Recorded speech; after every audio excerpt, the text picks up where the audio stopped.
Vamos a empezar entonces a estudiar esta sección de trabajo.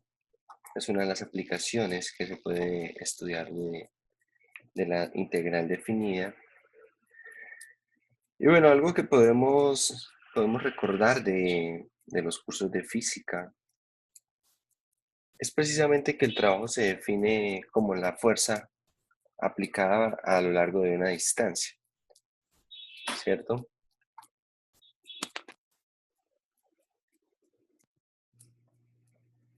En general el trabajo es de esa forma, el trabajo es fuerza por distancia.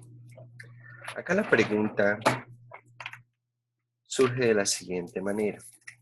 ¿Qué pasa cuando la fuerza es variable y qué pasa cuando la distancia también es variable? ¿Por qué? Porque si de pronto se está moviendo un cuerpo aplicando cierta fuerza a lo largo de cierta distancia, que la distancia será variable, pero la fuerza será constante, entonces estamos hablando de un trabajo que es lineal y de esta manera el trabajo pues se calcula simplemente como el producto de la fuerza por la distancia. Pero ¿qué pasa si tenemos nosotros un, un problema como el siguiente? Suponga que tenemos un pozo de agua. Tenemos un pozo de agua, por acá está la parte de la superficie. Y de este pozo queremos extraer agua. De pronto por acá tenemos un sistema con una polea. Por acá habrá una cuerda, qué sé yo. Por acá tendremos esa cuerda que baja y tal vez esto está conectado por aquí a un balde. Bien, un sistema bien sencillo. Entonces, si el balde está lleno de agua, a medida que nosotros vamos subiendo el balde, a medida que nosotros vamos subiendo el balde, entonces en teoría se va a estar aplicando una misma fuerza, ¿cierto? ¿Por qué? Porque la fuerza está por la acción de la gravedad. Es decir, que la fuerza tiene que ver con la acción de la gravedad aplicada a esa masa. Básicamente el trabajo va a estar muy relacionado con el peso de todo lo que será el balde junto con el agua que contiene. Si suponemos que el balde no pierde agua, entonces a medida que nosotros vamos subiendo ese balde, estaríamos aplicando la misma fuerza, entonces sería algo muy por este estilo. Por supuesto que aquí vamos a estar despreciando lo que es el peso de la cuerda, porque claro, si consideramos el peso de la cuerda, resulta que el peso de la cuerda, a medida que vamos avanzando, esta cuerda cada vez va siendo más corta, ¿cierto? Es decir, lo que está suspendido de la polea cada vez es menor cantidad de cuerda, por lo tanto el peso está variando, se está disminuyendo el peso y por lo tanto la fuerza debería ir disminuyendo a lo largo de la distancia. Entonces el trabajo sería diferente. Pero acá vamos a considerar, por ejemplo, para este caso que estamos exponiendo, que la masa de la cuerda es despreciable. Bien, no se va a tener en cuenta. ¿Qué pasa si de pronto a medida que nosotros levantamos el balde con agua, no sé, el balde tiene un orificio, tiene alguna perforación y el balde comienza a perder agua a medida que nosotros vamos eh, subiendo el balde? Entonces, ¿qué ocurre? Que si nosotros subimos el balde, la masa del balde, o bueno, de todo el sistema balde con agua, esa masa va variando. Al ir variando, al ir disminuyendo, entonces, ¿qué ocurre? Que se requiere menos fuerza para hacer el mismo trabajo, ¿cierto? Y por lo tanto, entonces acá el trabajo cambia. Hay situaciones en las cuales nosotros vamos a tener masa, perdón, trabajo, que el trabajo involucra fuerzas variables y los problemas que vamos a trabajar principalmente en este capítulo, en esta sección, serán los problemas de bombeo. Problemas de bombeo que de hecho tienen mucha utilidad y son de bastante interés para, para lo que sería el estudio para estudiantes de ingeniería. Ya se darán cuenta ustedes a lo largo de su carrera que en algunos momentos van a empezar a utilizar estos conceptos de bombeo y de pronto podrán hacer un acercamiento a través de la teoría del cálculo integral a esos problemas que van a querer estar estudiando. Bien, bueno, algo que yo les recomiendo, no estoy seguro si ya lo había dicho en este curso, pero si no lo he dicho, lo diré. Algo que todo ingeniero debería tener y hecho por sí mismo, debería ser una tabla de conversiones y una tabla de unidades. Resulta que cuando uno trabaja con conversiones y cuando uno trabaja con unidades, dependiendo del sistema que esté trabajando, son ciertas unidades u otras.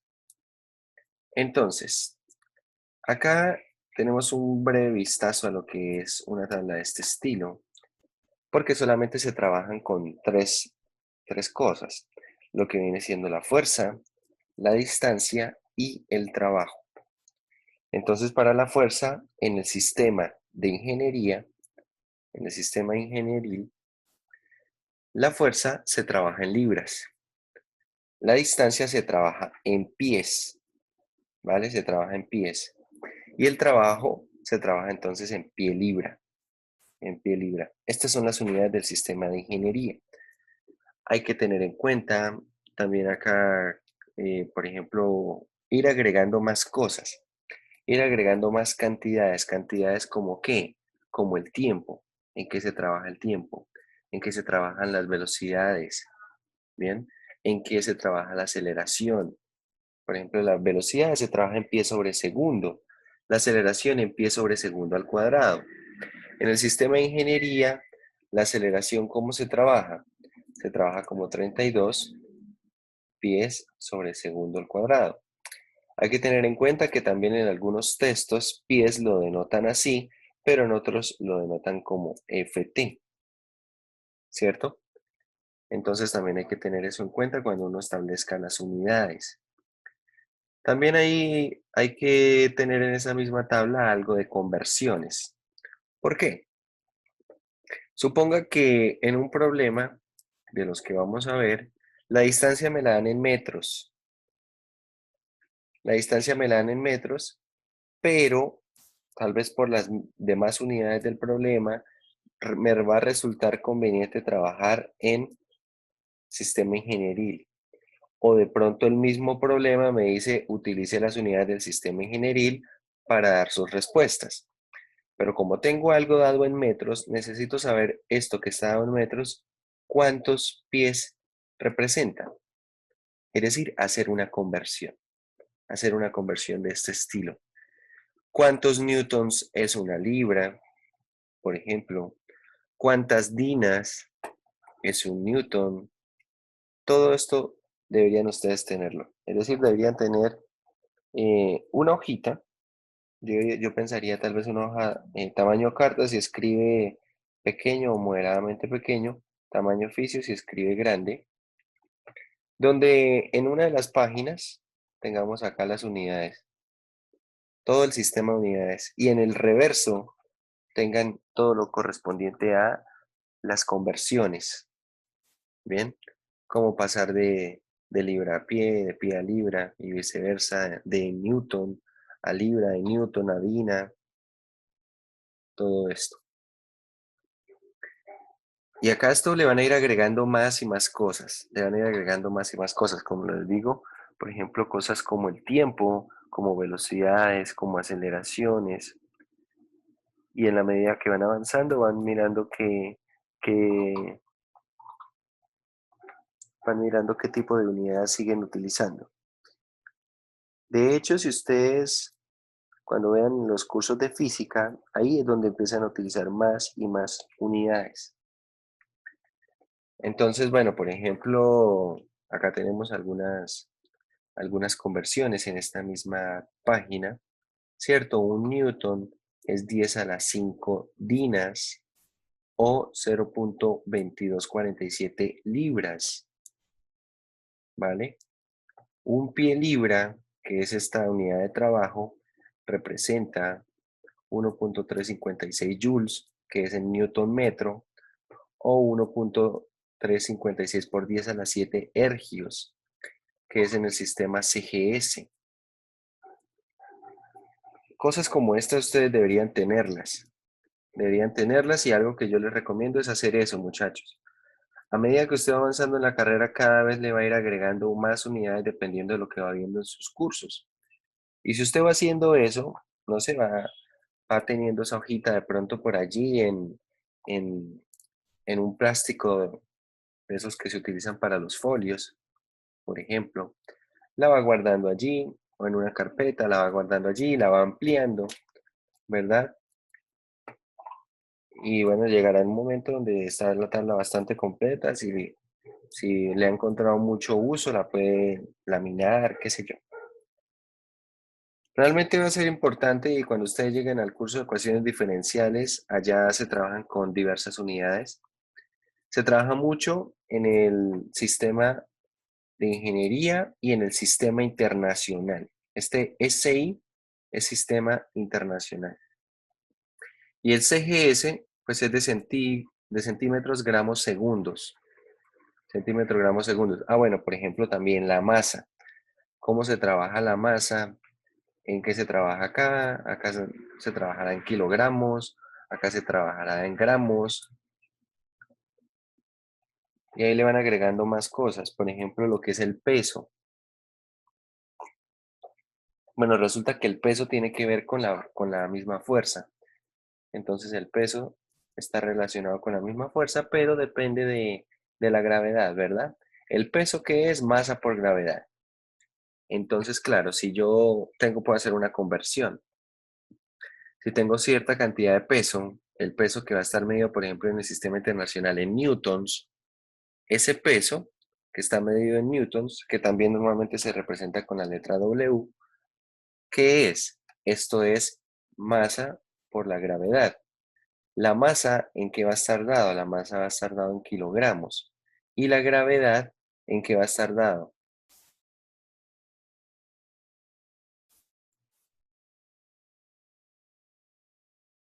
La gravedad, ¿en qué va a estar dado? En metros sobre segundo al cuadrado, ¿cierto? Recuerda que la gravedad es una aceleración.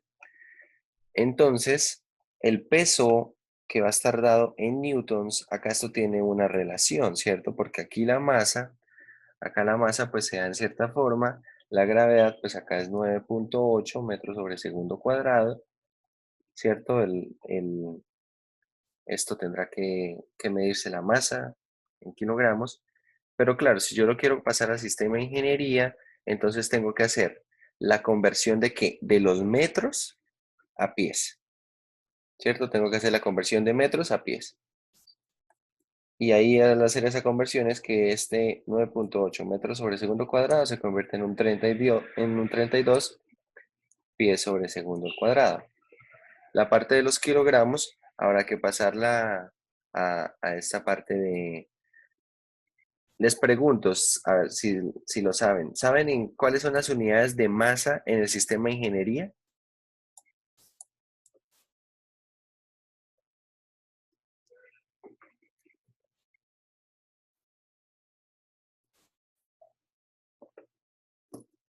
¿Sí o no?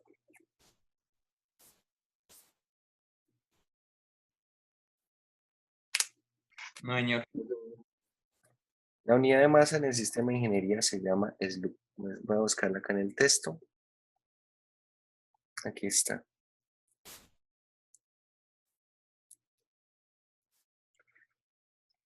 Borrar todos estos. Observen. La masa y el momento de masa. Esto lo vamos a ver un poco más adelante. En el sistema de ingeniería, la masa, las unidades se llaman SLUCs. Cuando ustedes llegan al curso de ecuaciones diferenciales, allá la masa se trabaja en SLUCs para los problemas con unidades de sistema de ingeniería. Y cuando llegan allá, eh, algunas personas, profe, ¿qué son esas unidades? Preguntan. Bueno, esas unidades son las unidades de masa para el sistema de ingeniería. En el sistema internacional, kilogramo, en el CGS, gramo. Y bueno, el momento de masa, pues acá esto es Slug pie, kilogramo metro y gramo centímetro. Por eso les digo que es bien importante que nosotros como ingenieros, bueno, que ustedes como ingenieros, vayan haciendo una tablita como esta, tanto de unidades como de conversiones. Entonces ahora la pregunta que surge naturalmente es ¿qué relación tiene un slug, por ejemplo, con la cantidad de gramos, ¿cierto? Digamos, ¿cuántos gramos representa? O un slug, ¿cuántos kilogramos representa? ¿Cierto? Tal vez la relación entre gramos y kilogramos sí es conocida por todos, pero ¿cómo relacionar eso con los slugs? ¿Cómo relacionar eso? Bueno, quiero que miren en internet allí y me digan cuánto es un slug en kilogramos.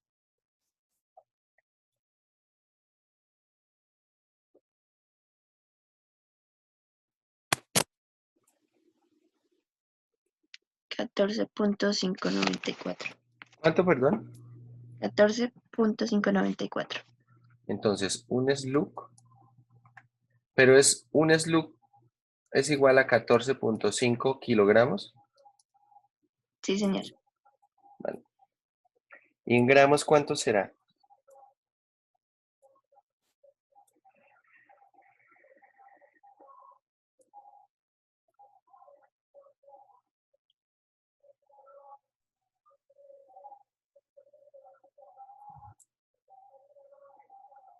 14.593.9. Es 14.593.9 gramos. Bueno, si esto es como 15,94 cuando uno lo pone en kilogramos. Eso es un slug. Eso es un slug. Entonces, bueno, más adelante, si en algún momento se encuentran estas unidades, ustedes ya deben saber qué es un slug. Es unidad de masa. Son unidades de masa en el sistema de ingeniería. Bueno, espero que sigan esa recomendación. No les toma mucho tiempo, la verdad. Bueno, tal vez cada semestre agregarán una u otra información en esta tabla que no les toma mucho tiempo. Y de hecho es, como les digo, es bueno tener esta información allí de manera compacta para que cuando estén necesitando algo puedan recurrir a ella o simplemente al menos sepan que existe, ¿no?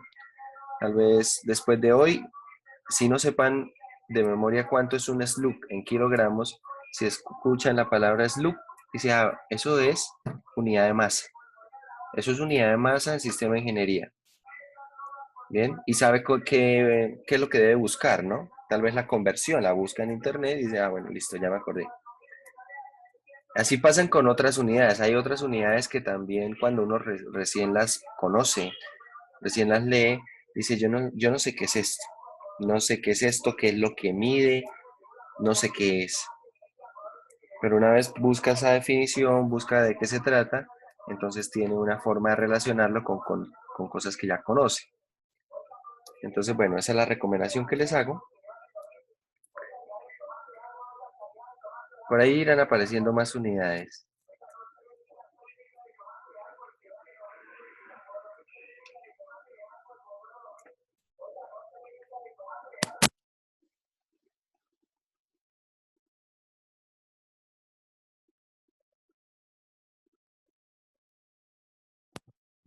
Bueno, vamos a continuar entonces con esta parte del estudio de trabajo. Bien, acá tenemos varias aplicaciones en la sección 6.8, que es la correspondiente a trabajo. Y bueno, vamos a ver la definición de lo que es el trabajo.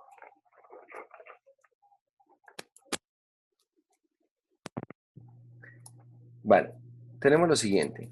Si f mayúscula es una función continua sobre un intervalo AB y f de x es la fuerza en un número x sobre ese intervalo, es decir, básicamente, ya vamos a hablar un poco de este dibujo, lo que estamos diciendo es que la fuerza es variable y varía a lo largo de un intervalo. ¿Sí? Varía a lo largo de un intervalo. Esto, como les digo, es un problema más general al anterior en el cual se podía plantear el hecho de que la fuerza fuera como, fuera constante. Entonces, si la fuerza es constante, de pronto no hay mucho problema. Pero si la fuerza es variable, entonces una forma de trabajar con esa fuerza variable será de esta manera. El trabajo W realizado por esta fuerza para mover un objeto de la posición A la posición B es la integral desde A hasta B de f de x de x. Esa integral tiene que ver precisamente con el trabajo. Entonces ahora vamos a mirar el dibujo que está acá. Pregunto lo siguiente. Bueno, supongamos tenemos un resorte con una longitud natural, una elongación natural. Y ahora, cuando tenemos el resorte y nosotros aplicamos una fuerza de elongación, pregunto yo, ¿dónde se hace más fuerza o dónde se requiere más fuerza? ¿Al inicio, digamos cuando se elonga la primera parte, o cuando se elonga la misma cantidad de distancia pero en la última parte? ¿O es la misma cantidad de fuerza? ¿Qué dirían ustedes? Al final, profe. Al final, ¿cierto? Al final se empieza a requerir más fuerza. Esto lo pregunto a través, bueno, acudiendo a la experiencia que hayan tenido con algún experimento de este estilo. Efectivamente, al final se efectúa más fuerza. Y eso tiene que ver con algo que en física se conoce como la ley de Hooke. La ley de Hooke establece que en un resorte la fuerza es precisamente una constante de proporcionalidad por la distancia aplicada. Es decir, que a mayor distancia, mayor fuerza es requerida. Bien. Esta constante K que aparece acá es una constante de proporcionalidad y esa constante tiene que ver con la naturaleza del resorte, el material del que es fabricado, tal vez la misma temperatura ambiente que pueda afectar el mismo resorte. Entonces tiene que ver con eso, tiene que ver con las condiciones del resorte, esa constante de proporcionalidad. Es posible que en los laboratorios de física puedan hacer una experiencia donde se halle la ley de Hooke, bueno, perdón, se halle la constante de proporcionalidad de diferentes resortes, acudiendo teóricamente a la ley de Hooke y experimentalmente según lo que se vea en el laboratorio, de acuerdo a lo que venga siendo la elongación observada con diferentes aplicaciones de fuerza, que normalmente serán pesos que se suspenden de resortes. Vale, entonces desde ese punto de vista tenemos aquí una aplicación. No nos vamos a concentrar en la parte de resortes, en la ley de Hooke. Lo menciono para que sepan que se puede tratar a través de las integrales. En el curso de ecuaciones diferenciales se va a trabajar con sistemas más a resorte, de una manera un poco más extensiva, y allá tal vez el estudio de esto cobra mayor importancia, porque se pueden involucrar además un montón de cosas que acá se deben ignorar. Cosas como que, a ver, pregunto yo lo siguiente. Si por ejemplo yo tengo un resorte y este resorte suspendo una masa que aplica una fuerza de elongación, cuando yo suspendo esta masa, esto alcanza un punto de equilibrio, ¿cierto? Suspendo la masa, lo dejo quieto y esto alcanza un punto de equilibrio en el cual no se está elongando y tampoco se está comprimiendo. Este punto de equilibrio es al que le llamaremos posición cero. Si yo tomo la masa y la desplazo a esta otra posición, con el resorte acoplado y luego la libero la masa, entonces la masa va a empezar a hacer un movimiento oscilatorio, ¿cierto? La masa va a empezar a hacer un movimiento oscilatorio. Resulta que esta masa se va a detener en algún momento. Es decir, va a dejar de oscilar y va a volver al punto de equilibrio. ¿Por qué creen que eso va a ocurrir? ¿Por qué creen que se va a detener en algún momento y llegar al punto de equilibrio?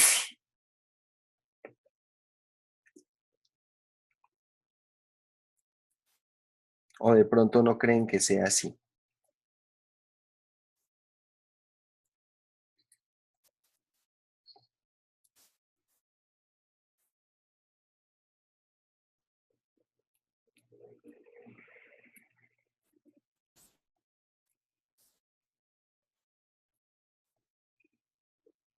¿Qué opinan, muchachos?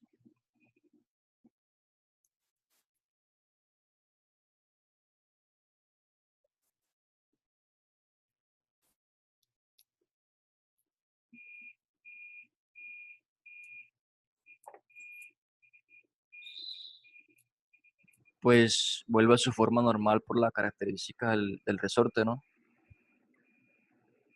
Pero la cuestión es la siguiente. Resulta que cuando uno libera la masa, sobre el resorte está aplicándose una fuerza. Resulta que en el momento inicial de todo el movimiento, ahora voy a dibujar aquí en paralelo, tenemos acá el resorte y acá estará la masa, ¿vale? En ese momento inicial, cuando se libera la masa, el resorte tiene una fuerza que se conoce como fuerza de restitución, que apunta hacia esta dirección. Esa fuerza de restitución está controlada por la ley de Hooke. Esa fuerza de restitución en el resorte, en teoría, va a hacer que el resorte se comprima y resulta que ese resorte va a tender a comprimirse. Si acá tenemos una distancia R, cuando el resorte se comprima, se va a comprimir la misma distancia R. Y cuando se comprime, entonces la masa está ahora en esta otra posición y ahora tiene la misma fuerza de restitución, pero en la otra dirección, en el momento en el que la masa se ha comprimido a su punto mínimo. Bueno, el resorte se ha comprimido a su punto mínimo. Y así podríamos considerar que el movimiento es perpetuo, pero sobre la práctica el movimiento no es perpetuo.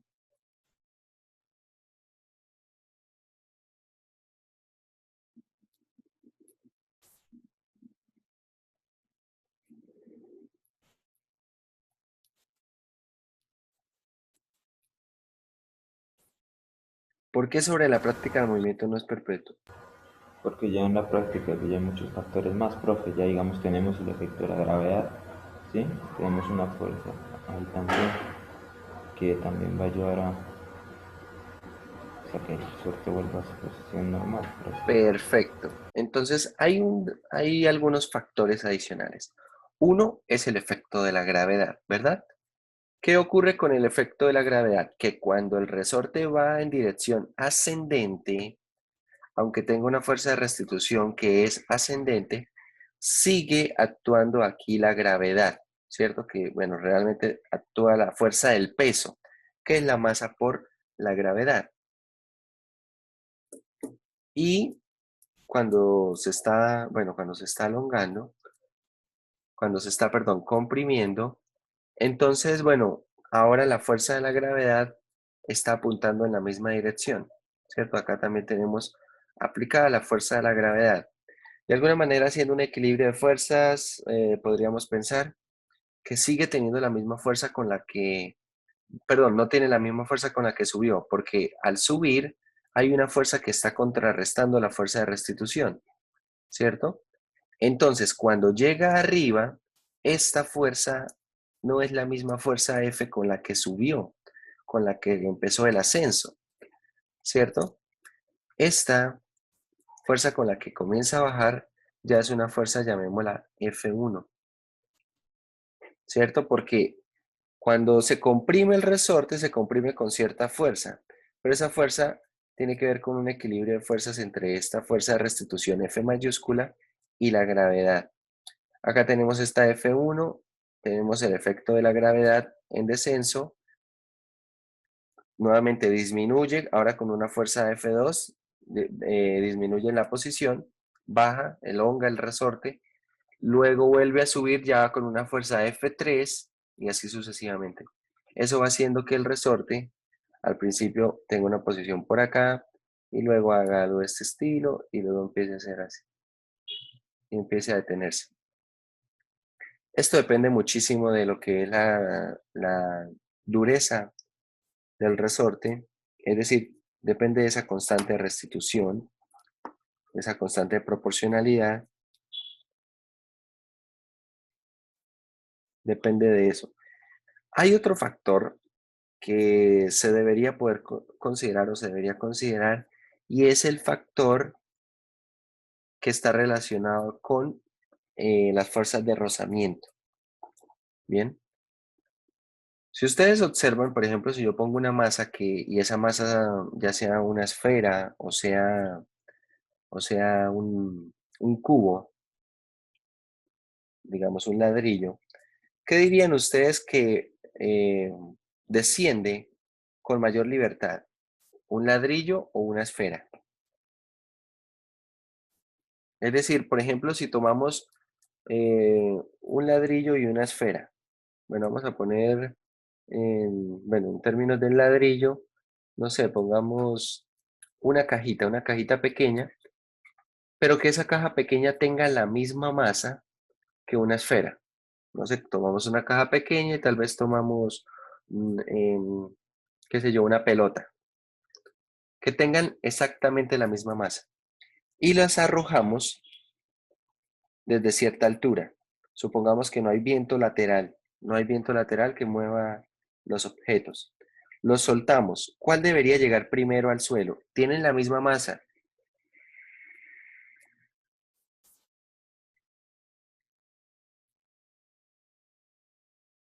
¿La esfera? ¿Por qué? Es más aerodinámica. Exactamente.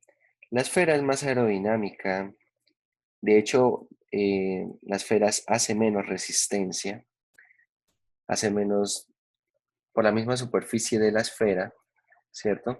Cuando está moviéndose en esa dirección, el aire que está, digamos, allí en el intermedio, él se va desplazando de esta manera, ¿cierto?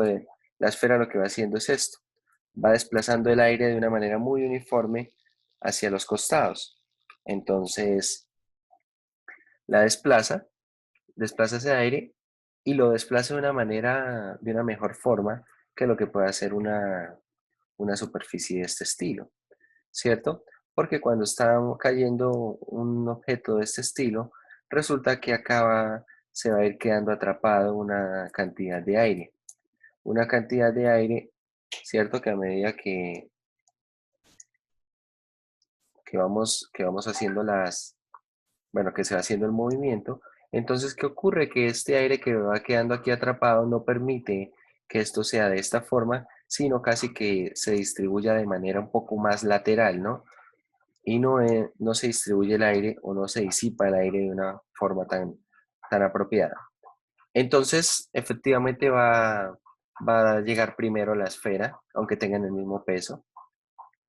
Las diferencias, bueno, tendrán que ver con la masa, tendrán que ver con el área superficial que está haciendo resistencia. Y bueno, eso no se estaba considerando aquí, en este sistema masa-resorte. Pero uno puede considerar eso. Resulta que en el curso de ecuaciones diferenciales uno sí va a considerar cosas de este estilo. No tanto la geometría, sino el medio que sea amortiguado. Es decir, cuando uno estudia la ley de Cook, básicamente está haciendo ese estudio como si esto se estuviera haciendo en el vacío. Es decir, no hay una fuerza que contrarreste. Tanto en el descenso como en el ascenso resulta que el aire está ofreciendo resistencia, ¿cierto? Tanto en la masa, independientemente de la geometría, como en el mismo resorte, Hay varios otros factores que afectan a todo el proceso y todo eso dependerá muchísimo de la calidad de los materiales, etc. Pero en el curso de ecuaciones diferenciales uno directamente dice, bueno, todo el sistema masa-resorte se encuentra en un medio amortiguado. Hola, hija. Se encuentra en un medio amortiguado. Supongan que el sistema masa-resorte ahora está desarrollando todo el movimiento. Bueno, podemos poner todo el sistema masa-resorte, todo, de pronto metido en un tanque con aceite, en un tanque con aceite. Y teniendo en cuenta la geometría de la masa, entonces pues uno hace un análisis del movimiento. Esto tiene mucha utilidad en la industria. Los sistemas masa-resorte los podemos encontrar en muchos lugares, entre otros, por ejemplo, lo que son los sistemas de amortiguación que tienen los vehículos, ¿cierto?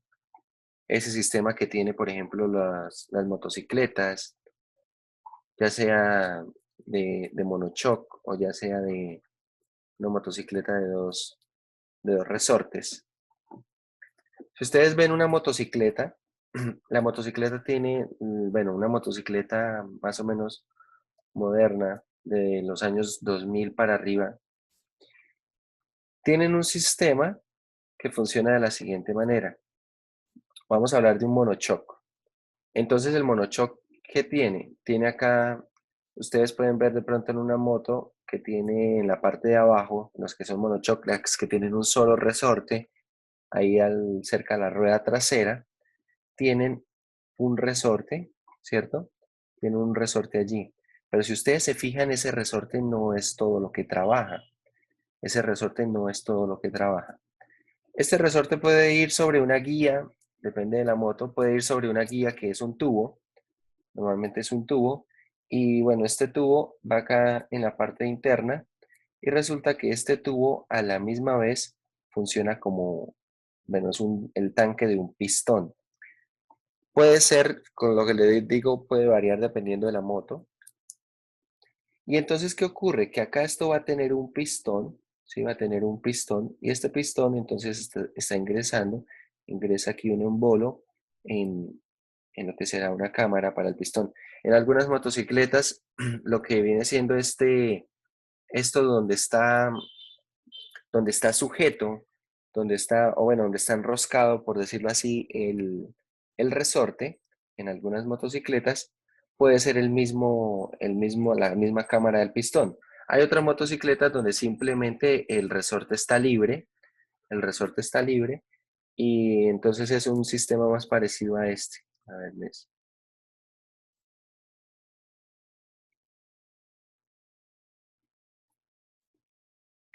Será un sistema más parecido a este. Tiene un pistón y sujeto al pistón, entonces tenemos todo lo que es la parte del resorte. Bien, todo lo que es esta parte del resorte va aquí. Entonces, claro, tiene un doble sistema de amortiguación. ¿Por qué? Porque está actuando este resorte que también tiene diferentes materiales, hay diferentes durezas para el resorte y tiene aquí una cámara de gas en la cual está actuando un pistón. Este pistón entonces está haciendo aquí la parte de la amortiguación y el resorte también está haciendo una parte de la amortiguación. Entre ambos absorben lo que serían esos impactos cuando la motocicleta pasa por un bache, por un resalto. Todo esto se ve, por ejemplo, si ustedes alguna vez, las personas que hayan visto cómo funcionan la parte de los amortiguadores frontales, son los que están en la parte de delante de la moto, si ustedes ven, eso tiene un diseño, en la parte del frente de la moto tiene un diseño en el cual hay dos barras, ¿verdad? Hay dos barras. Estas dos barras, entonces acá van sujetas a lo que será la llanta, ¿cierto? Por acá en esta parte irá la llanta. Acá estas barras van sujetas directamente a lo que viene siendo la llanta. Y en la parte de arriba, bueno, tiene que ir van sujetas entre sí. Y acá esto va sujeto a lo que viene siendo todo el tema del manubrio, ¿ok? Resulta que estas barras que tenemos acá, estas se llaman horquillas, estas horquillas tienen un sistema de amortiguación doble allí. El sistema de amortiguación funciona de la siguiente manera. Normalmente en el interior tenemos un resorte también de cierta dureza. Todo esto depende del fabricante, de la moto, etc. Tenemos acá un resorte, pero resulta que el resorte está metido de una vez dentro de lo que es un sistema de amortiguación hidráulico. Entonces, acá la horquilla está llena de aceite. Si ustedes ven algunas motocicletas en la parte de arriba, tienen como una especie de tuercas. Entonces, por esas tuercas se puede hacer el cambio del aceite en algunas ocasiones. Acá tiene todo lo que es el sistema de aceite. Tiene un sistema de aceite que será un medio de amortiguación también. Y la horquilla va separada en dos partes. Si ustedes observan una moto cuando está frenando o cuando se le aplica peso, resulta que todo este sistema de la horquilla se comprime. Se comprime y se puede ver que hay dos piezas, una que está encajando en la otra y esa que está encajando en la otra, eh, normalmente es una pieza que es brillante y puede estar untada algo de aceite. Esa pieza está moviendo un pistón dentro de la horquilla y ese pistón lo que hace es que comprime el aceite, ¿vale? Que comprime el aceite, esto tiene un sistema para la circulación del aceite dentro de la misma horquilla, etc. Bueno, acá solamente estoy mencionando unos ejemplos de donde podemos ver sistemas más a resorte en la vida actual, la vida diaria actual. No es el único caso, hay muchísimos otros casos. En la industria se utilizan aún más casos. Podemos tener más casos en los cuales se aplica todo esto. Y bueno, para lo que nosotros nos embarga en este momento, vamos a hablar de problemas de bombeo. Los problemas de bombeo, ¿en qué consisten? Estos problemas de bombeo consisten en considerar algún cierto tipo de tanque con cierta geometría, va a ser muy importante la geometría, ¿cierto? Y la cuestión es drenar ese tanque. Supongo que tenemos un tanque que tiene una forma, ¿no? En este caso en el dibujo es como una media esfera invertida, ¿cierto? Bueno, una parte curva hacia abajo. Y si esto está lleno de agua, entonces vamos a estudiar cosas como el trabajo que se requiere para extraer toda esa cantidad de agua, ¿cierto? Toda esta cantidad de agua hasta cierta altura. Esto también es bastante aplicable en la industria. Por ejemplo, cuando se hace en las construcciones, se emplean bombas, motobombas para poder drenar el agua que pueda estar acumulado. De pronto están haciendo una excavación y hay lluvias, entonces debe hacerse una extracción del agua para poder seguir trabajando. Y bueno, esto no se puede improvisar. Tal vez sobre la práctica no es que se pongan a hacer cuentas y se pongan a mirar qué se necesita para hacer el trabajo. Pero, de hecho, estas motobombas y este tipo de sistemas tienen cierta capacidad y cierta potencia. Tienen cierta potencia. Esa potencia tiene que ver, bueno, tiene que ver precisamente con el trabajo máximo que puede realizar. No puedo pretender que si de pronto yo tengo por acá en una excavación, tengo un lago aquí, de pronto tengo por acá una montaña, acá ubico mi motobomba, llevo una manguera hasta el lago, ¿sí? Hasta ese charco, hasta ese pozo que se hizo, y por este otro lado estoy dando la salida, entonces se acaba a ejercer cierto trabajo.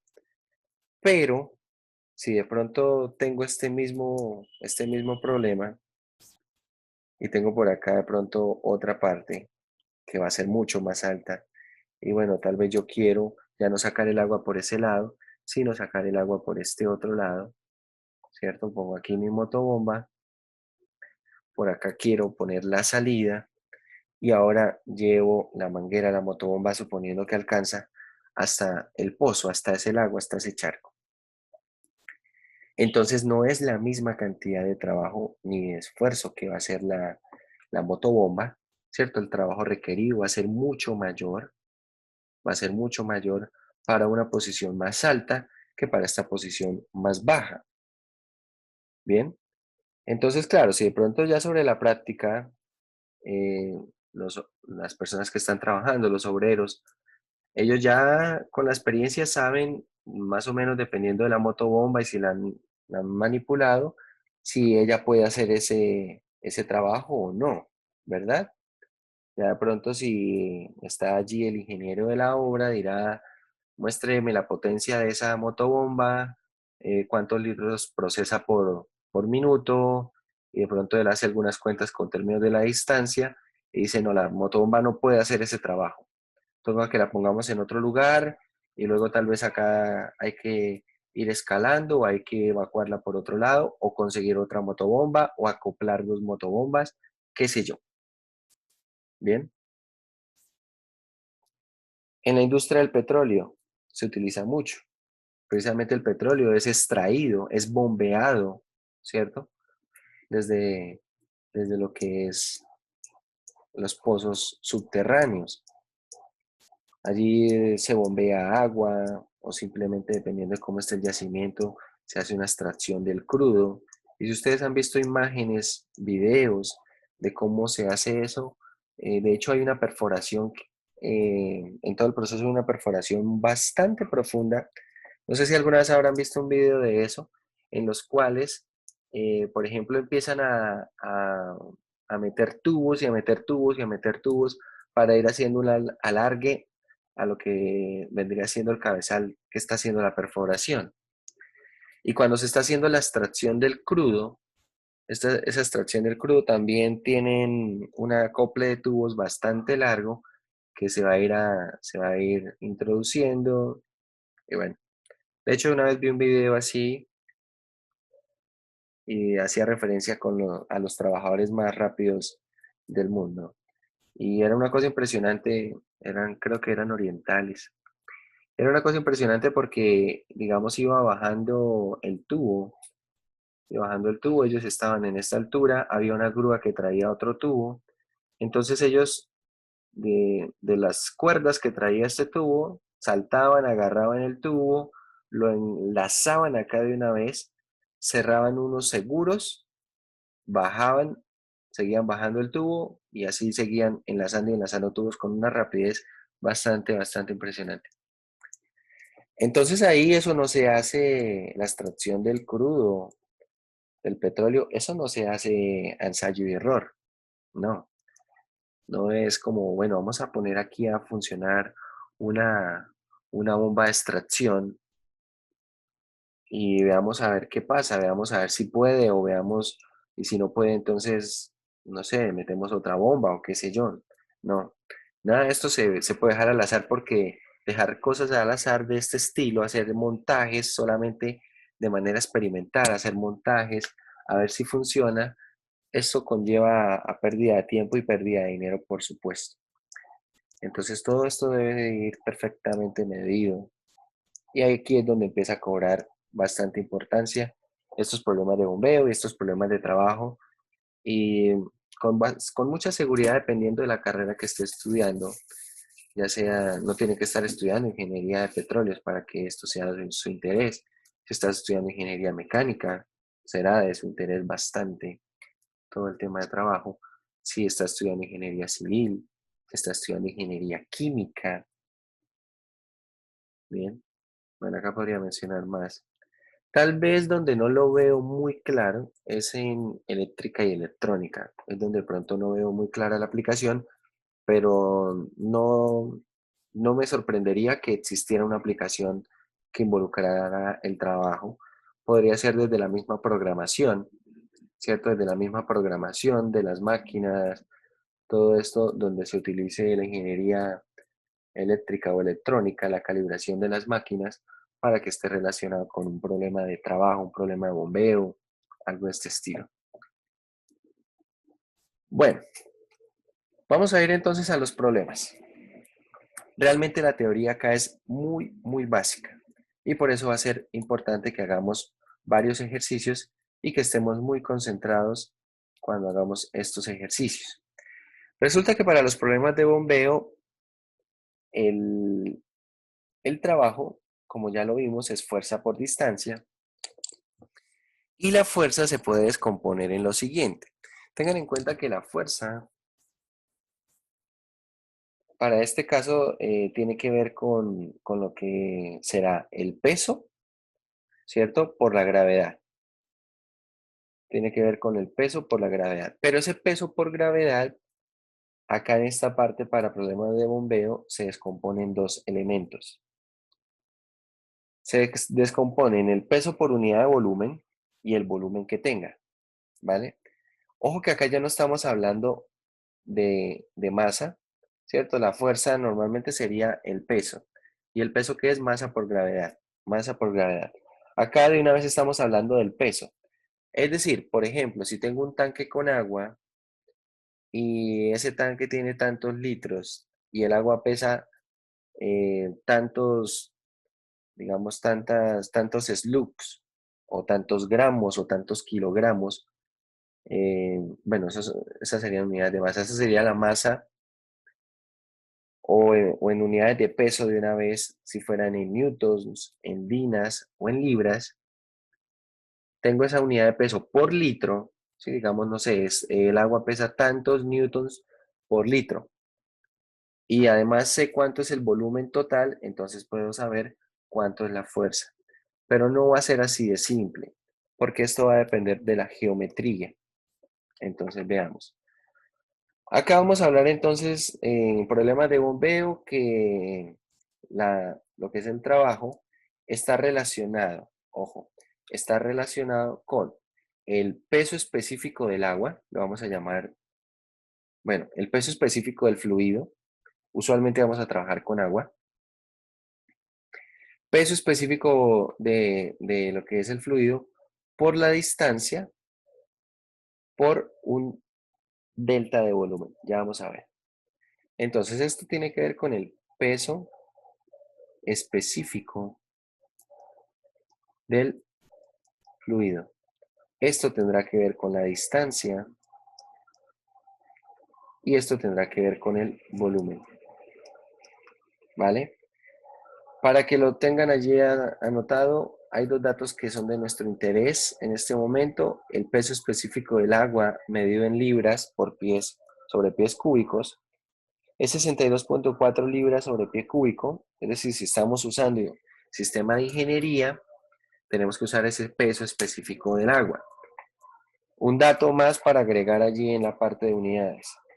O si estamos hablando del sistema internacional, entonces es 9.800 newtons sobre metro cúbico.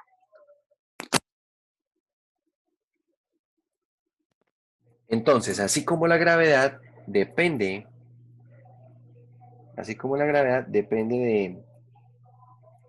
de las unidades que estemos trabajando, ¿cierto? Si es en pies, será 9.8, perdón, será 32 pies sobre segundo cuadrado. Si es en metros, será 9.8 metros sobre segundo cuadrado. Acá el peso específico atiende a lo mismo, ¿no? Depende de si estamos hablando del sistema de ingeniería o si estamos hablando del sistema internacional, entonces tendrá un valor u otro el peso específico del ángulo.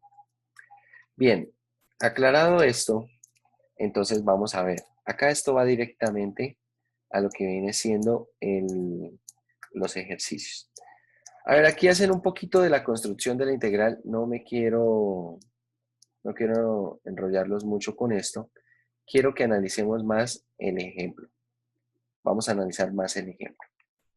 Entonces, a ver, el ejemplo dice, un tanque hemisférico de radio 20 pies está lleno hasta una profundidad de 15 pies. Encuentra el trabajo realizado para bombear toda el agua hasta la parte superior del tanque.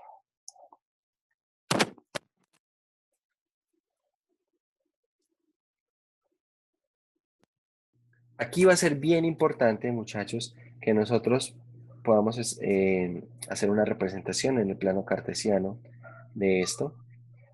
Acá vamos a necesitar pensar un poco también en volúmenes de sólidos de revolución. Por ejemplo, si yo esta región, esta área que está aquí, la pongo a rotar alrededor del eje Y, me genera esta semiesfera, ¿cierto? Me genera esa semiesfera.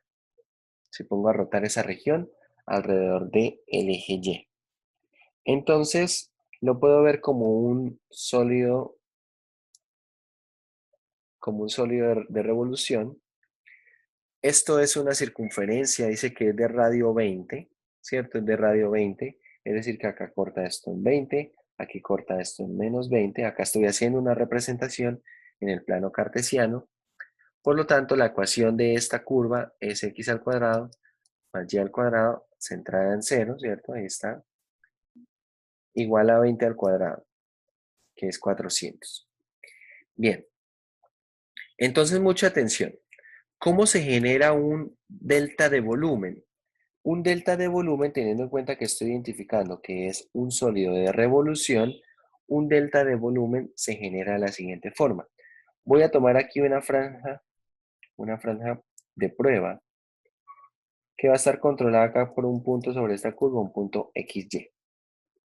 Bien, entonces, para estos problemas de bombeo necesito los siguientes datos. Bueno, un dato es dependiendo de las unidades con las que esté trabajando, será precisamente que el peso específico del agua, ¿cierto? El peso específico del agua, en este caso se está trabajando en pies. ¿Por qué? Porque dice que el radio es de 20 pies. La profundidad de 15 pies, entonces estamos en sistema de ingeniería, ¿vale? Estamos en sistema de ingeniería. Primera pregunta, ¿de dónde, en esta representación en el plano cartesiano que tengo yo, ¿de dónde a dónde va el agua? ¿Desde qué altura hasta qué altura va el agua?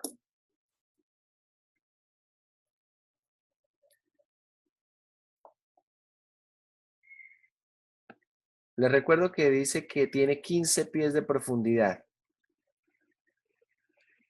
De menos 20 a menos 5. Sí, señor, ahí es donde está el agua. Ese dato es muy importante porque ese dato me va a interesar para mi integral. Yo voy a poner siempre, grábense esto, siempre los límites de la integral, los límites de integración, es donde se encuentra el volumen de agua. No tiene nada que ver hasta dónde se quiera llevar el agua, no tiene nada que ver con la distancia, no. Los límites de integración, lo que viene siendo los límites de la integral, tienen que ver es con dónde se encuentra el agua, ¿vale? Entonces, primer dato que me interesa, ¿cuáles serán los límites de la integral? Listo. Ahora, el delta de volumen. Resulta que este delta de volumen se genera cuando yo pongo a rotar esta franja roja, ¿cierto? Cuando pongo a rotar esta franja roja me queda un disco de agua, así como lo veo en la gráfica de la derecha. Me queda un disco de agua. Ese disco de agua va a tener cierto volumen y ese será el delta de volumen. Entonces, ¿cómo es el volumen de ese disco? El volumen de ese disco será pi por el radio al cuadrado. ¿El radio cuál es? El radio será x, ¿cierto? Pi por el radio al cuadrado por el ancho de la franja. ¿Cuánto tiene de ancho esta franja? Esta franja tiene un ancho, llamémoslo delta de y, ¿cierto? Esto tendrá que ver con la partición que haga. Entonces le vamos a llamar delta de y al ancho de esa franja. Entonces el delta de volumen será el área de la circunferencia por la altura del disco, ¿cierto? El volumen de un disco, ¿cómo se calcula el volumen de un cilindro, podemos decirlo? ¿Cómo se calcula el volumen de un cilindro? El volumen de un cilindro se calcula como el área de la base, que será esta parte, pi por el radio al cuadrado, por la altura, que será el delta de y, ¿vale? Ahí tenemos entonces el delta de volumen. Listo. Datos importantes que debo resaltar siempre en problemas de bombeo. el delta de volumen, tener muy claro quién es el peso específico del agua, quién es el ρ. En este caso es 62.4. 62.4.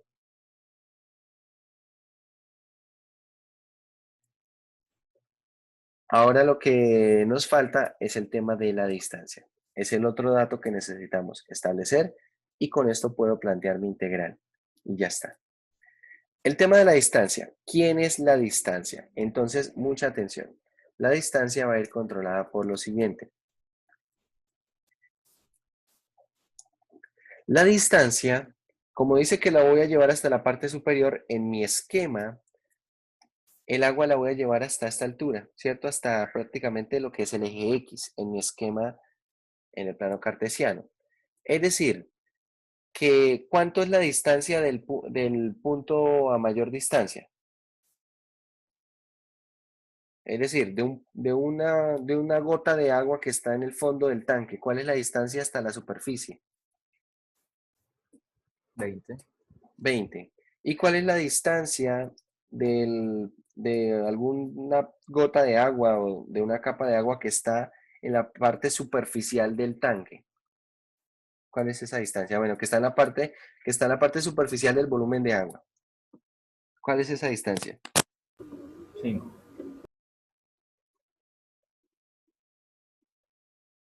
5, ¿verdad? Así como tenemos nuestro dibujo, esa distancia es menos y. Es menos y. ¿Por qué?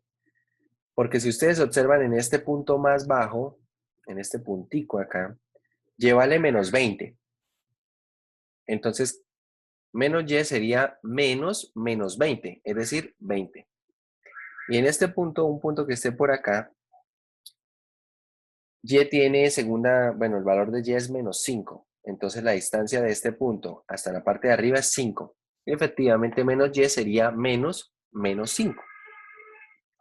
Entonces la distancia está controlada por menos y. Algo a resaltar, este delta se va a convertir en un diferencial.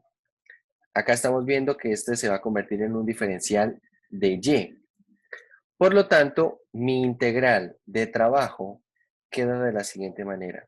El trabajo será la integral ¿de dónde está el agua? El agua está desde menos 20 hasta menos 5. Bien. Entonces, acá tenemos peso específico del agua, 62.4. Por el delta de volumen. El delta de volumen será pi. A ver, voy a escribir el delta de volumen en otro color. El delta de volumen será pi por x al cuadrado, pero ya vamos a ver quién es x en relación con y, ¿vale? Y el delta de y se va a convertir en un diferencial de y. Esto que escribí en vino tinto, todo esto será el delta de volumen, ¿vale? El delta de volumen. Y ahora voy a multiplicar por la distancia. La distancia, entonces, es menos y. Bueno, voy a recorrer este diferencial de volumen un poco para acá. Ahora la pregunta es, ¿quién es x y qué relación tiene con y? A partir de la ecuación podemos establecer que x es igual a 20 al cuadrado, que es 400, ¿cierto? Bueno, de hecho, puedo despejar x al cuadrado. X al cuadrado, ¿quién es? Es 400 menos y cuadrado. ¿Estamos de acuerdo? Por lo tanto, como lo que debo reemplazar es x al cuadrado, lo voy a reemplazar así. Lo voy a reemplazar entonces como 400 menos y cuadrado. Y esa integral me va a dar el resultado del trabajo. Quiero que pongan esa integral en la calculadora. Vamos a poner esta integral en la calculadora, 62.4 por pi, entre paréntesis 400 menos y cuadrado, bueno, menos x cuadrado, hay que hacerlo en la calculadora. Todo esto multiplicado por menos x. Ese menos x pónganlo en paréntesis, es decir, escriban la integral tal cual la tenemos en allí en pantalla, desde menos 20 hasta menos 5. ¿Cuánto les da todo eso?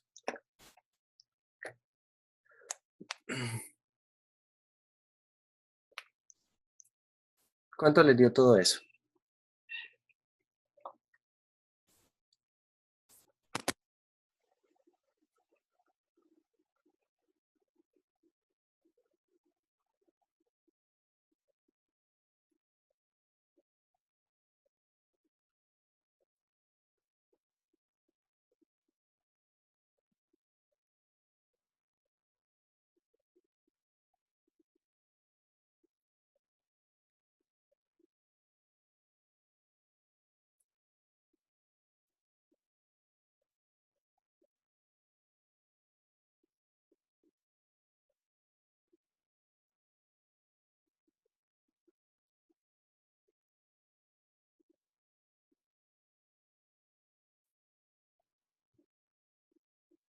¿Cuánto les dio todo eso, muchachos, por favor?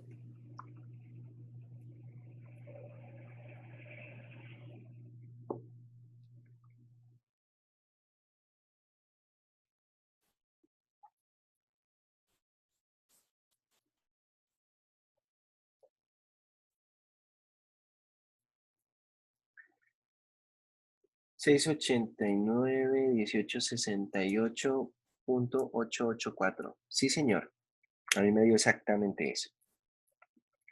Bueno, como pueden ver, ese es el resultado de ese problema de trabajo. Lo hemos planteado de esta manera. Datos importantes, muchachos. Entonces, vuelvo a resaltarlos.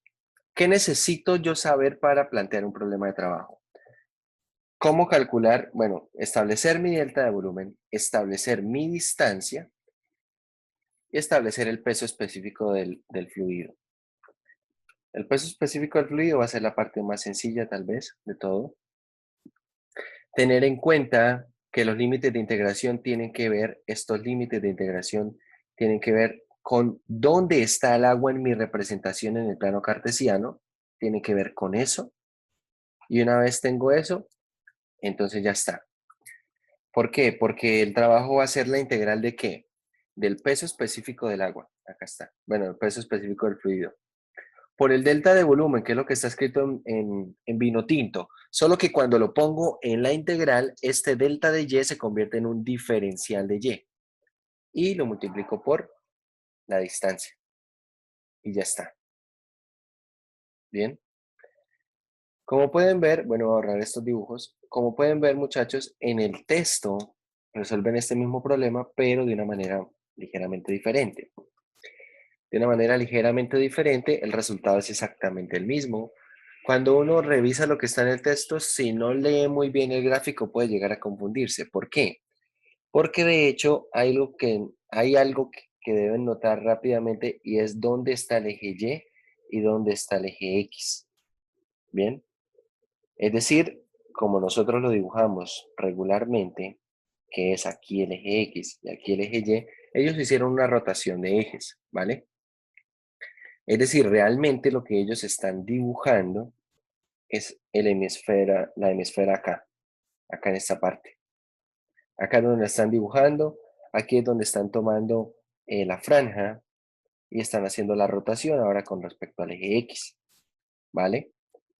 Están haciendo la rotación con respecto al eje X y por supuesto, si estamos considerando que el agua tiene 15 pies de profundidad, entonces el agua será toda esta parte. ¿Desde dónde irá el agua? Desde esta cantidad que será 5 hasta 20. Por eso la integral es de 5 a 20. Cambian algunas cosas, cambia la distancia, ahora la distancia es X, cambia también la parte del delta de volumen. Este problema y muchos problemas de bombeo se pueden plantear de diferentes formas. Acá de hecho vemos una solución alterna a ese ejemplo. ¿Cómo es esa solución alterna? Miren nuevamente cómo ponen los ejes. Miren nuevamente cómo ponen los ejes. Realmente yo lo que necesito es ubicar esta semiesfera, ¿cierto? Bueno, esta semicircunferencia en este caso, con este volumen de agua, necesito ubicarlo en el plano. ¿Dónde lo ubique? Eso es decisión de cada uno. Nosotros para resolver el ejercicio lo ubicamos aquí abajo, ¿cierto? Lo ubicamos aquí abajo. El texto en el ejemplo anterior, ¿dónde lo ubica? Lo ubica aquí, en el primer y cuarto cuadrante.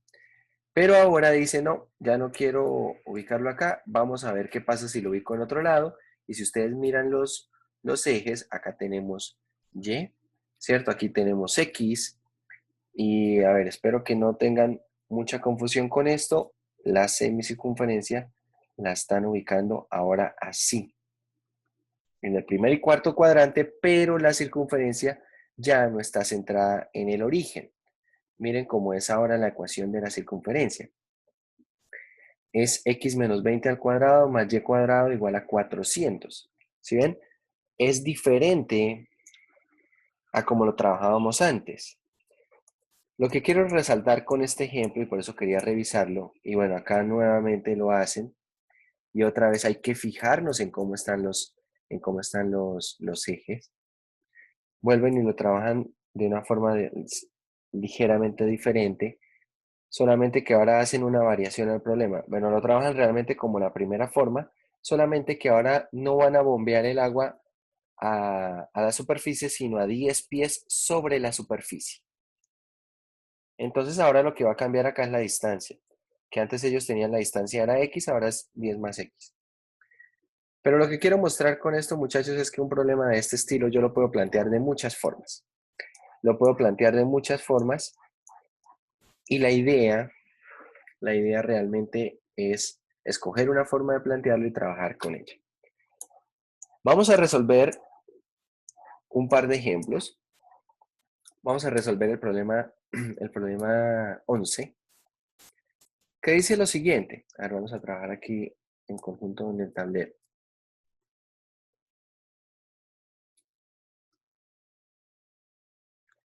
Dice lo siguiente, bueno. Problema 11, un tanque en forma de cilindro circular recto se llena con agua. Las dimensiones del tanque son en pies y están en la figura. Encuentra el trabajo para bombear toda el agua a la parte superior del tanque. Quiero bombear toda el agua a la parte superior del tanque. Es lo que quiero hacer. Entonces veamos. El cilindro tiene las siguientes dimensiones. Tiene 3 de radio y 12 pies de altura. Yo voy a hacer una representación de ese cilindro. Voy a hacer una representación en el plano cartesiano. Entonces, a ver, para hacer una representación aquí en el plano cartesiano, como esto tiene 3 de radio, 12 de altura, voy a tomar un rectángulo. Voy a tomar un rectángulo aquí con 3 de ancho y con 12 de altura. Y resulta que cuando este rectángulo yo lo pongo a rotar con respecto al eje Y, me genera ese cilindro. ¿Sí estamos de acuerdo o no?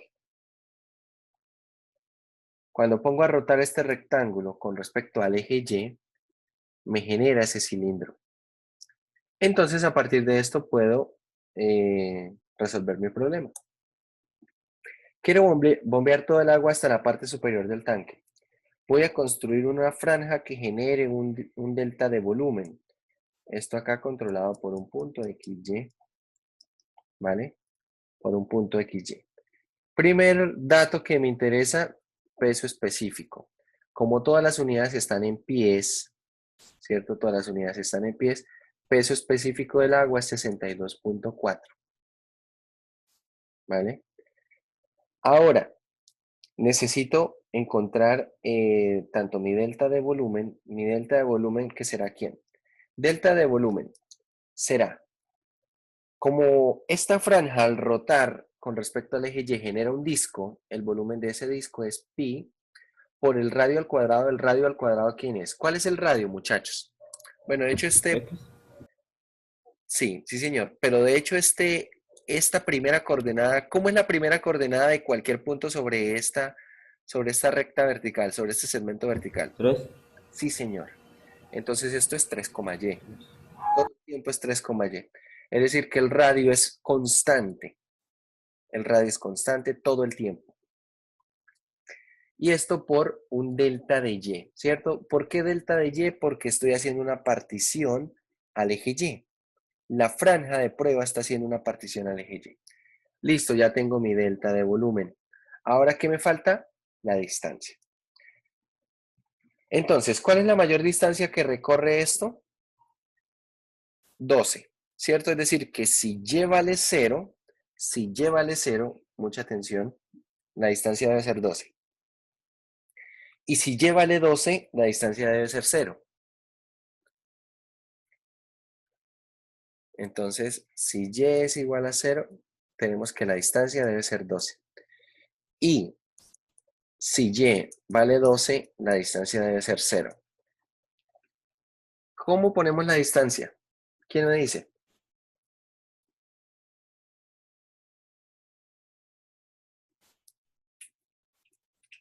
¿Cómo ponemos esa distancia, muchachos?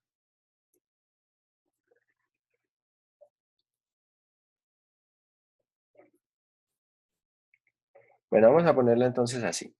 A ver, si yo pongo un punto por aquí, un punto a esta altura, ¿cuál es la distancia de este punto hasta arriba? ¿Cuánto es esta distancia que estoy acotando en amarillo? ¿Cuánto es esta distancia? ¿Ya menos 12? Y menos 12 no sería. A ver, toda la distancia sería 12. Todo esto en azul sería 12. Y todo esto hasta aquí sería Y. Es decir, que de hecho es al revés. A 12 Y menos. le estoy quitando Y, ¿cierto? Eso es. Esto es 12 menos Y. ¿Cierto? A 12 le quito Y y me queda la amarilla. Listo, ya tengo mis 3 datos. Planteo mi problema de volumen. Entonces, ¿entre dónde y dónde está acotado el agua? Dice que el tanque está lleno. Es decir, que el agua ¿de dónde a dónde va? 0 a 12.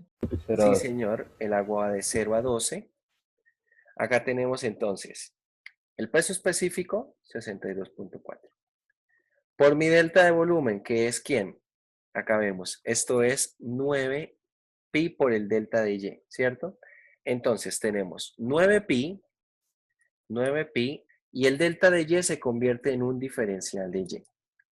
En un diferencial de Y. Y la distancia es 12 menos Y.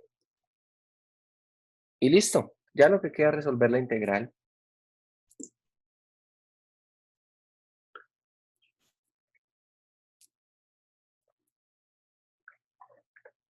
Lo que queda es resolver la integral y ya está. ¿Alguna duda del planteamiento? A mí me interesa más que estemos atentos al planteamiento.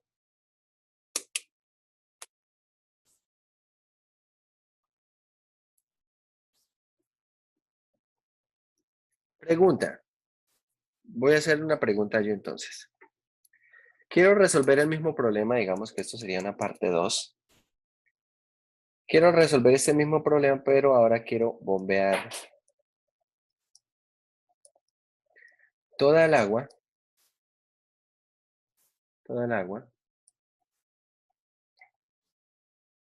hasta 15 pies sobre la parte superior del tanque.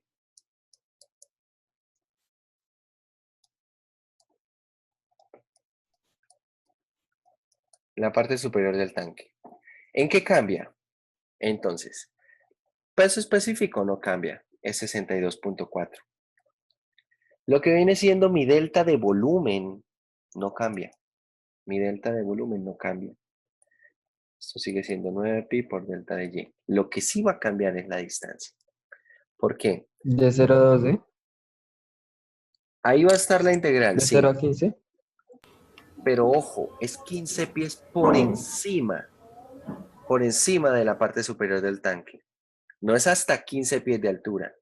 Es decir, de hecho, hasta donde yo debo llegar es hasta 27. ¿Cierto? Desde acá hasta acá hay 15 pies de altura. Entonces ahora la distancia, ¿cuál será? Resulta que la distancia de este punto que es el punto que está más bajo, debe ser 27. Y la distancia del punto que está más cerca debe ser 15. Entonces, ¿cómo establezco la distancia?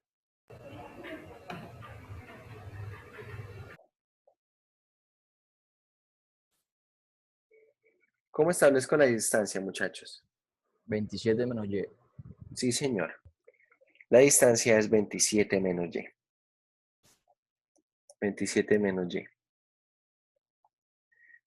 Y eso es en lo que cambia. Entonces el problema ahora será, seguimos teniendo el volumen de agua en la misma parte, es decir, de 0 a 12, eso no ha cambiado. Recuerde, los límites de integración tienen que ver con en dónde está el agua, no tiene nada que ver con la distancia.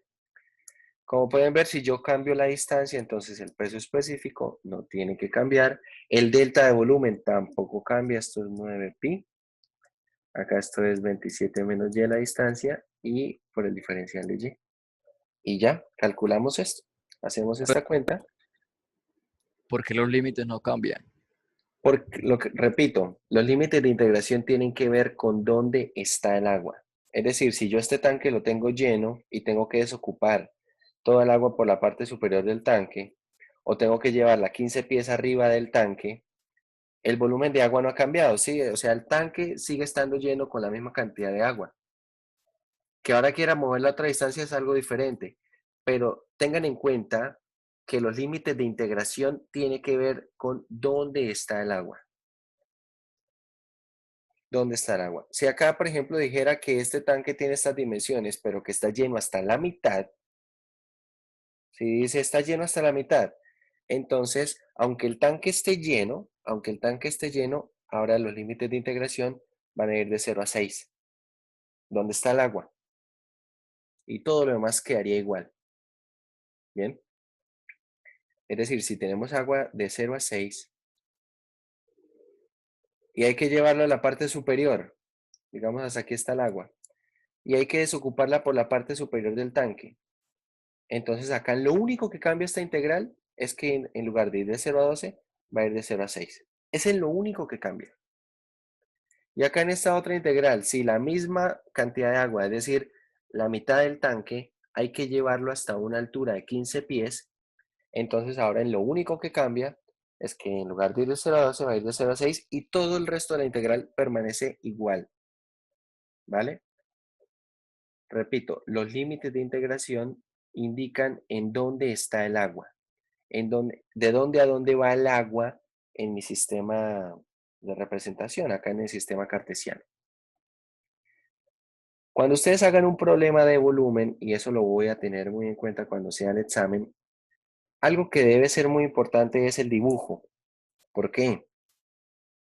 Porque no es lo mismo si yo hago este dibujo en términos de las cuentas, así de pronto yo hago este dibujo así. Acá pongo menos 12 y pongo aquí el tanque. Y acá pongo 3. Si yo lo hago de esta forma, el resultado al final me va a dar exactamente lo mismo, pero en tema del planteamiento, en términos del planteamiento no es lo mismo, porque ahora la distancia no es 12 menos y. Ahora la distancia no es 12 menos y. ¿Cuánto será esa distancia? Por ejemplo, si yo tomo un punto por aquí, ¿cuál es esta distancia hasta la parte superior del tanque? Es decir, esta distancia, ¿cuánto será? Esta distancia simplemente será menos y. ¿Sí? Ahora la integral va a ir desde menos 12 hasta 0. ¿Sí ven? Hay cambios allí.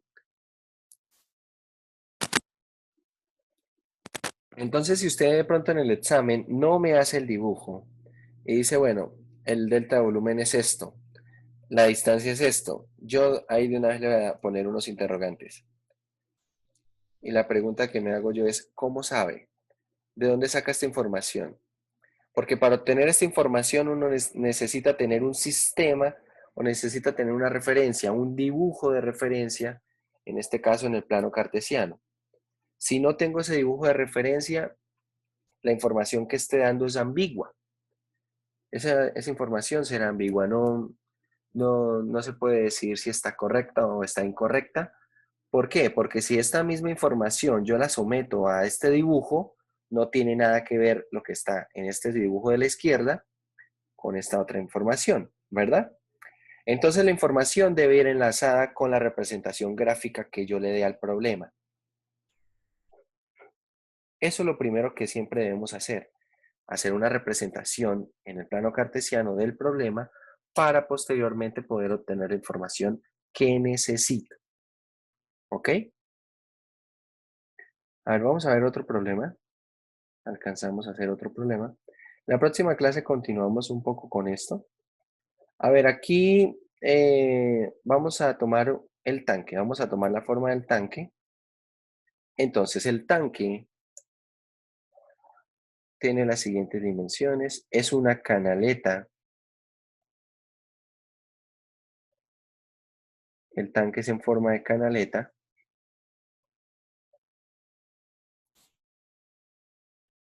Más o menos así. Y la canaleta tiene las siguientes dimensiones. Tiene una altura de 4. Tiene una profundidad 10. Y tiene acá en la parte de arriba un ancho de 6. Bueno, todo esto dice que está dado en pies, ¿vale? Esto está dado en pies. Entonces, unidades en pies. Vamos a poner las condiciones. El tanque está lleno. Tanque lleno. Y la pregunta es, trabajo realizado o requerido al bombear el agua, 20 pies sobre la superficie del tanque o la parte superior del tanque.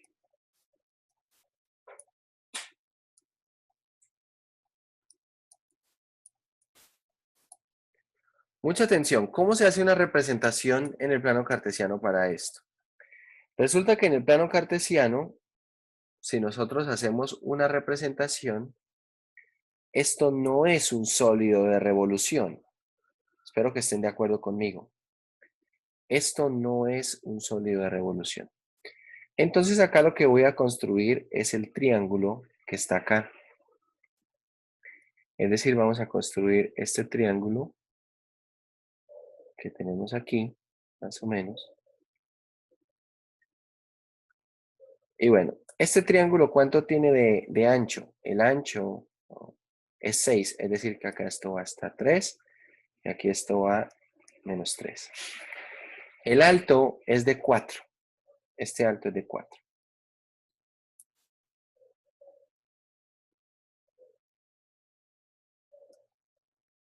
Entonces ahora la pregunta es la siguiente. ¿Cómo encontrar aquí un delta de volumen? Veamos. Para eso necesito entonces, bueno, este punto es el punto 3,4. 3,4. Vamos a calcular la ecuación de esta recta. Entonces la pendiente será, bueno, 4 menos 0 sobre 3 menos 0, ¿cierto? Usando el punto del origen. Pendiente 4 tercios pasa por el origen, entonces la ecuación de esta recta es y igual a 4 tercios de x. Y igual a 4 tercios de x, ¿vale? Listo. Un delta de volumen, ¿cómo se consigue? Entonces, mucha atención. Acá voy a generar una franja. De hecho, si vemos acá en el delta de volumen, será un planchón de agua. Vamos a dibujar aquí algo más o menos así. Una tabla o un planchón de agua. ¿Cierto? Esto será mi delta de volumen. Ese es mi delta de volumen. Entonces, ¿cómo se genera este delta de volumen?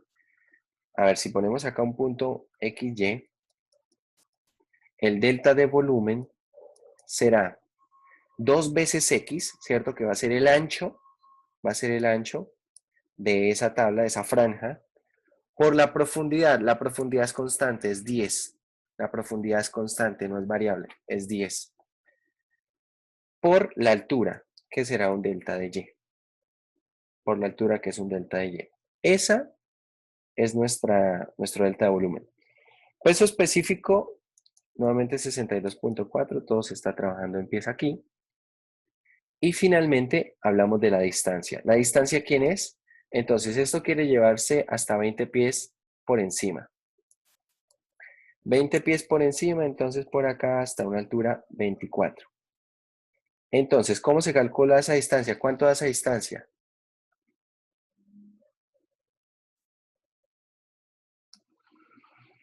Esa distancia será 24 menos Y.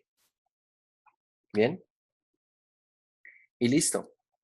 ¿Mi trabajo quién será? Integral entre 0 y 4. ¿De quién? Peso específico 62.4 por el delta de volumen, ¿cierto? Que es 20. A ver, ya vamos a poner acá una vez 20 que todo esto va a quedar en términos de Y. Por lo tanto, ya acá vamos a despejar X y X es 3/4 de Y. Es decir, que esto es 20 por 3/4 de Y por el diferencial de Y, por el delta de Y. Es decir, 20 por 3/4, esto es 20 dividido en 4, es 5 por 3, 15. Es decir, esto es 15Y delta de Y. Bueno, vamos a escribir esto así. El delta de volumen entonces será 15Y. Bueno, el delta de Y se va a convertir en un diferencial, ¿cierto? Y por la distancia. La distancia que es, ¿quién? 24 menos Y. Y esto por el diferencial de Y. Y listo. Ahí quedó planteado mi problema. Observen que este es un problema en el cual el volumen de agua no es un sólido de revolución. No lo es. Si yo pongo a rotar este triángulo alrededor del eje Y, ¿qué se genera? ¿Un cono? Un cono, sí señor. Se genera un cono circular recto. Entonces, mi figura no es un cono. Es un canalón triangular. Entonces, con eso hay que tener cuidado. Por eso siempre vamos a estar separando estos tres datos. El peso específico, el delta de volumen y la distancia. Si yo logro establecer estos tres datos, y bueno, para establecer estos tres datos necesito el dibujo, necesito mi representación en el plano cartesiano. Si logro establecer estos tres datos, plantear problemas de bombeo se convierte en algo sencillo. Se convierte en algo sencillo. ¿Bien? ¿Alguna pregunta, muchachos?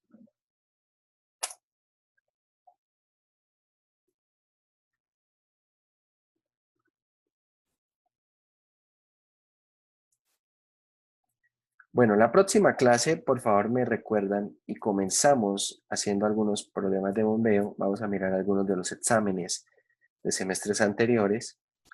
Con eso terminamos la parte de bombeo y entonces hacemos la parte de centros de masa. ¿Bien?